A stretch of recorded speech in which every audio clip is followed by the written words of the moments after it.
Hello everyone, कैसे हो आप सभी। उम्मीद करते हैं आप लोग बहुत अच्छे होंगे। आप में से कई सारे ऐसे बच्चे हैं जिनके एप्लीकेशन फॉर्म में गलती हो गया है। आपको पता है कि इस बार 2025 में कई सारे चेंजेज हुए जिसमें कैटेगरी सर्टिफिकेट को लेकर भी कई सारे बच्चे काफी परेशान रहे और इन्हीं सभी बातों की वजह से कई सारे बच्चों के नेम में गलती है, कई सारे बच्चों के कुछ और में गलती है।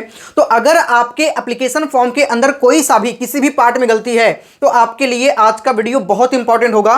पूरी ध्यान से आप लोग देखिएगा, ठीक है। और इतना ही नहीं, इस वीडियो में हम लोग आप सभी के intimation city and admit card के बारे में भी बात करेंगे। कई सारे बच्चों के अभी से डाउट आने स्टार्ट हो गए हैं कि भैया कब तक आता है, और सबसे इंपॉर्टेंट बात स्टेप बाय स्टेप मैं आपको बताऊंगा कि करेक्शन आपको कैसे करना है। वीडियो बहुत इंफॉर्मेटिव होने वाला है, पूरी ध्यान से देखिएगा ताकि आपका एक एक डाउट क्लियर हो सके। और साथ ही जो लोग चैनल पर नए होंगे सब्सक्राइब करके जुड़ जाइएगा। ये चैनल अभी से लेकर के जब तक आपकी एडमिशन नहीं हो जाते, इवन काउंसलिंग में भी मैं आप सभी की कंप्लीट मदद करूंगा। सो अभी सभी लोग सब्सक्राइब करके जुड़ जाइएगा। अभी रिसेंटली जो जेईई मेन का साइट है उस पर एक नोटिफिकेशन रिलीज किया गया है करेक्शन विंडो को लेकर। अगर हम बात करें आप सभी के करेक्शन के बारे में, तो जैसा कि मैंने आपको बताया था कि जैसे ही आपके एप्लीकेशन फॉर्म क्लोज हो गया उसके बाद करेक्शन विंडो ओपन किया जाएगा।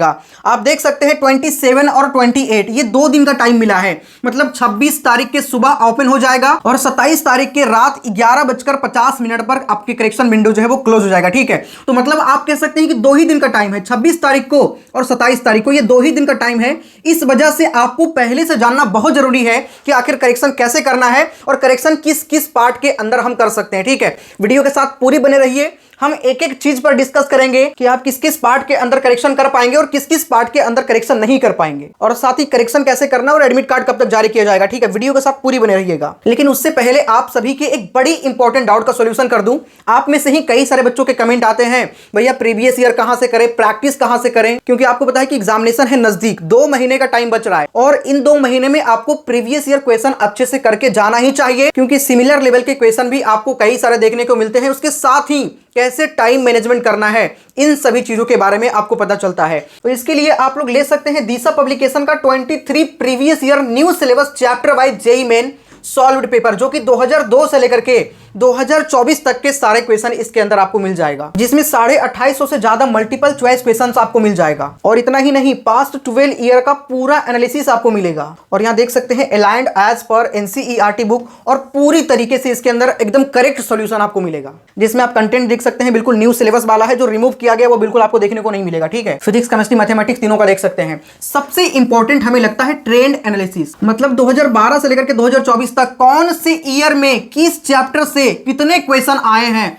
वो सारा एनालाइज करके आपको बताया गया है, जिससे आपको चैप्टर वाइज वेटेज का भी पता लग पाएगा और कौन से चैप्टर पे ज्यादा फोकस करना है वो आपको समझ में आ जाएगा। जिसके अगर क्वेश्चंस मैं आपको दिखाऊं तो आप देख सकते हैं ये क्वेश्चंस, और साथ ही सॉल्यूशन भी, मतलब डिटेल्ड सॉल्यूशन आपको मिलता है इस बुक के अंदर। तो भाई अगर आपको प्रीवियस ईयर क्वेश्चन लेना है तो दिशा पब्लिकेशन का लिंक हम डिस्क्रिप्शन में डाल दिए हैं, जाकर के अभी आप लोग परचेज कर सकते हैं, ठीक है। साथ ही इसका एक और बुक आता है जेईई मेन ऑनलाइन 2024, जो सेशन 1 और सेशन 2 का 2024 का जो लास्ट ईयर एग्जामिनेशन हुआ है उसमें 20 शिफ्ट जो है वो पूरा आपको मिल जाएगा इस बुक के अंदर। ये बुक को भी आप लोग परचेज कर सकते हैं। तो दोनों ही बुक का लिंक डिस्क्रिप्शन में डाल दिया हूं, जाकर के अभी आप लोग परचेज कर लीजिए। अब हम वापस टॉपिक पे आए तो करेक्शन 2 दिन होगा, कब कब, 26 और 27 तारीख को। जैसे ही करेक्शन विंडो ओपन होगा यहां पे पॉपअप चलना स्टार्ट हो जाएगा, ठीक है। यहां पे क्या लिखा हुआ है, online application form JEE main 2025 session 1। यहीं पे करेक्शन विंडो का ऑप्शन आ जाएगा और जैसे ही आप उस पर क्लिक करोगे आपके सामने इसी तरह का ऑप्शन आएगा। उसके बाद इस पर आपको क्लिक करना होगा और जैसे ही आप क्लिक करोगे आपके सामने सेम इंटरफेस आ जाएगा, ठीक है। सिंपली आपको जो एप्लीकेशन नंबर आपका है वो और पासवर्ड डाल करके लॉगिन कर लेना है यहां पे, और लॉगिन करने के बाद वहां पे एडिट एप्लीकेशन फॉर्म का ऑप्शन आएगा और वहां से जाकर के आप लोग करेक्शन कर सकते हैं। लेकिन सबसे इंपॉर्टेंट पॉइंट कि किस किस पार्ट के अंदर हम करेक्शन कर पाएंगे और किस किस पार्ट के अंदर करेक्शन नहीं कर पाएंगे। तो यहां पे सबसे पहले आप समझना कि किसमें आप करेक्शन नहीं कर पाओगे। Candidate shall not be allowed to change अपना phone number, email ID, address आपके जो है परमानेंट या फिर प्रेजेंट, इसमें आप चेंज नहीं कर सकते। इमरजेंसी कॉन्टेक्ट डिटेल में चेंज नहीं कर सकते, और फोटोग्राफ ऑफ कैंडिडेट, ये 5 चीज में आप बिल्कुल चेंज नहीं कर सकते, ठीक है। उसके बाद दूसरा पॉइंट समझना, आप इन तीनों में से किसी एक में चेंज कर सकते हैं। चाहे तो आप अपना कैंडिडेट नेम चेंज करो, फादर्स नेम करो या मदर्स नेम करो।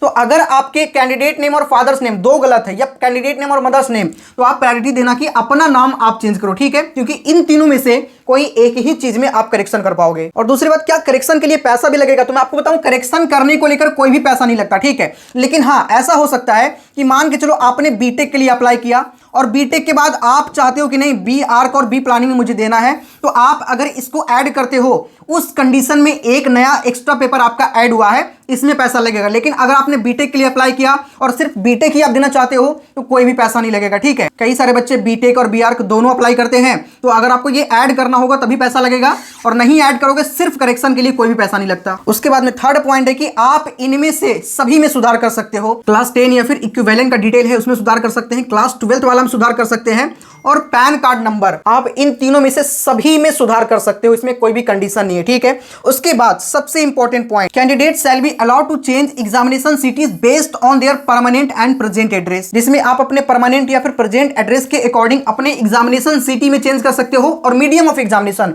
इसमें आप चेंज कर सकते हो, ठीक है। जैसे होता क्या है, कई सारे बच्चे यूपी से हैं, बिहार से या फिर कहीं से भी हो, महाराष्ट्र से हो, और वो कोटा में रह करके पढ़ाई कर रहा है, ठीक है। तो बच्चा चाहता है कि क्यों ना कोटा के आसपास ही हम सेंटर को चूज कर लें, तो आपका प्रेजेंट ये हो जाएगा और परमानेंट कौन सा हो जाएगा, आपके जैसे गुजरात से हो तो परमानेंट गुजरात हो गया और प्रेजेंट कोटा हो गया, तो आप कोटा के आसपास भी सेंटर चूज कर सकते हो, तो आप इसमें भी करेक्शन कर पाओगे, ठीक है। उसके अलावा इन सभी में भी आप सुधार कर सकते हैं, डीओबी में कर सकते हैं, जेंडर में कर सकते हैं, कैटेगरी में कर सकते हैं, सब कैटेगरी में कर सकते हैं, या फिर पीडब्ल्यूडी है और आपने नहीं मारा क्योंकि आपके पास सर्टिफिकेट नहीं था, लेकिन अब आपने बनवा लिया है, तो वो भी आप सुधार कर सकते हो अपना कैटेगरी में। कई सारे बच्चे क्या किए, जनरल से फिल कर दिए क्योंकि उनके पास था ही नहीं, तो अब अगर जनरल से आपने फिल किया है तो उसको ओबीसी, ईडब्ल्यूएस या एससी एसटी कर सकते हो, ठीक है, क्योंकि अब आपके पास कैटेगरी सर्टिफिकेट बन गया होगा। और उसके साथ ही सिग्नेचर में आप सुधार कर सकते हो, और साथ ही पेपर आप ऐड कर सकते हो। जैसा कि मैंने आपको बताया कि अगर आपके बीटेक ओनली है तो बीई या बीआर्क भी ऐड कर सकते हो। अगर ऐड करोगे तो उस केस में दूसरा पेपर जो है उसकी फी आपको पे करना पड़ेगा, क्योंकि आपके दो एग्जामिनेशन होंगे, एक आपका बीटेक का होगा और एक बीआर्क या बी प्लानिंग का होगा। और दूसरी बात, सबसे इंपॉर्टेंट पॉइंट, अगर आप करेक्शन करने जाओगे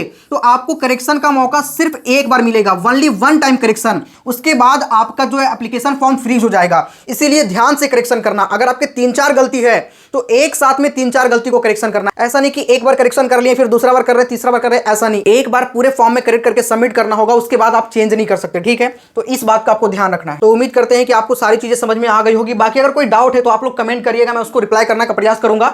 साथ ही ये जो दिशा पब्लिकेशन का बुक मैंने बताया है, डिस्क्रिप्शन में लिंक डाल दिया हूं, जाकर के आप लोग परचेस कर सकते हैं। और जितने भी बच्चे हैं सब्सक्राइब करके बेल आइकन दबा लीजिएगा। ये चैनल हमेशा आपको time to time information provide करता है, जिससे कि अगर आप जेईई मेन के एग्जाम में बैठ रहे हो तो कुछ भी छूटे नहीं, और इवन हम लोग काउंसलिंग तक मदद करेंगे, मतलब अभी से लेकर के जब तक आपके एडमिशन नहीं हो जाते। तो ये चैनल फुल्ली आपके सपोर्ट के लिए बनाया गया है, तो सभी लोगों का फर्ज बनता है कि अभी आप लोग सब्सक्राइब करके जरूर जुड़िएगा, ठीक है।